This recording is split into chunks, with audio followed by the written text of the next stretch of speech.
A man sits inside of a rusty metal box. The sounds outside are muffled, voices discussing his fate incomprehensible. The welder on the outside sealing his fate forever. Simon doesn't know what will happen to him once they drop him into the ocean of blood. He doesn't even know what he's supposed to do down there, and neither do we. That's why I think the Iron Lung movie works. It builds interest and fear utilizing the unknown. To me, the concept is brilliant. It's got all the scary bits a girl could want.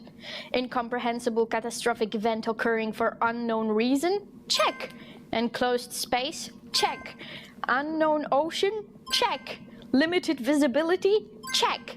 Guilt and need for redemption or forgiveness? Check. The only thing keeping the main character alive is a submarine built from scraps by people who don't really care if he lives or dies. They would probably prefer him to die, actually. But who could blame them? Imagine trying to work with someone who helped kill 60+ people in time when society's numbers are already dwindling. Now imagine working with people who treat you as an expendable resource rather than a person based on their perceived image of you. Scary stuff. One of the things I really liked in this movie was the attention to detail. I really liked how when Simon opens the manual for the first time, the paper looks old and well used. I liked how when you look at his sweater, on his shoulder where there is a tear or a hole, there's also what looks like a burn mark or dirt, possibly what made the hole. I also like the ship itself. It's dingy, dirty, and very simple, just what I would expect from a dying civilization. While watching this, it felt like every single minute there was something going on. The feeling of threat was ever present, whether from the unknown beings living in the ocean of blood, the danger of the ship cracking under pressure, or the worry that the people that sent Simon down there would abandon him. Our main character has a very understandable objective: to survive and hopefully join the society again, to hopefully be seen as something more than a terrorist, a killer, to be a part of community again. All these feelings are fairly understandable to any viewer, or at least I think so, and this relatability makes it easy to emphasize with Simon from the get-go, especially after we see that he feels terrible for unknowingly blasting people with the cancer beam. I think the feeling of helplessness is very well conveyed in this film. I genuinely think Markiplier's acting was good. The look in his eyes when he realized he accidentally gave people cancer was convincing, at least to me. It's not like Oscar-level acting, but you know, it was pretty good. I believe him. I believe in this character. Same with all the frustrated and angered yells, and especially his acting toward the end was awesome. All the voices through the speaker were also very well acted. I especially liked the scene in which Ava asks Simon if he thinks she enjoys doing this to him. Same with the ghost woman's voice. In some moments I really got chills because of it. I kind of don't understand why the monster was gatekeeping the light. Why didn't it want people to know the answers?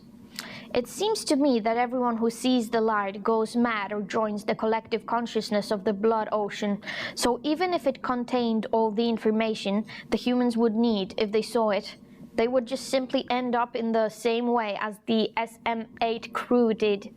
Maybe if people on the surface knew the coordinates, they could draw energy or other resources from the light without making contact with it, and that's what the monster doesn't want. Also, when Simon first hears the voice of the woman from the SM-8 ship, she keeps saying that she wants to see the light again, or even we need to see the light again. And if she is part of that group consciousness that is the ocean, why can't she just float over and see that light? Maybe she needs to use Simon's eyeballs. Maybe the light could somehow kill the monster or revert the quiet rapture. And what was really cool, but I didn't entirely understand, was the parallel of the monster looking at Simon and Simon looking at the monster. Earlier in the movie, Simon sees a being in the back of his submarine.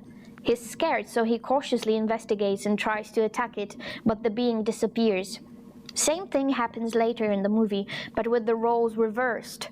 The being is by the cockpit and Simon is in the back of the ship. This makes me wonder if the blood ocean can somehow see the future. I absolutely loved the ending act. Starting from the scene where Simon gets seen by the big blood eye towards the very end, I loved the entire ending. I loved the moment of hesitation when Simon was using his harness thingy to secure the life vest to the black box. It was made apparent before that the harness thingy is important to him. At the very start, we saw him nervously caress it with his thumb. To me, it felt like with this sacrifice, it started dawning on him that he will not make it out alive, and the only thing he can do is to try and warn the others. And it was heartbreaking to see him try to calm himself down before his imminent death, repeating, "This is bigger than me," over and over. He wanted to believe that he's dying for a good cause, and asking his mom to protect the black box. Stop! This is heartbreaking! All in all, I enjoyed this movie thoroughly. I understood the main character and was scared for his well-being. I felt bad for the situation he was put in. I was interested in the lore of the world portrayed in the movie, and the camera shots were also pleasing to the eye and dynamic, which is impressive when you take into consideration that this movie was shot in only one location, the submarine. I feel like the writers cut out all the unnecessary information and left us with a juicy and interesting world ready to be uncovered and theorized about.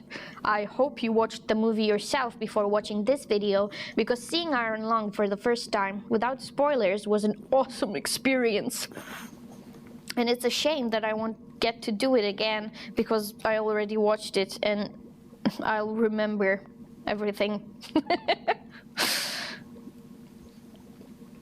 But yeah, thank you for watching. As you could probably tell, this video was more scripted than usual. So let me know if I should make more content like this, or if you guys prefer just chatting like I usually do. But I feel like I could do both. Like sometimes I can do chatty videos, and sometimes if I want to get a point across or have like a more structurized video, I can script it. But yeah, thank you so much for watching, and see you next time. And in the current state, she's unable to see the light. She needs to use Simon's eyeballs. She needs to use Simon's eyeballs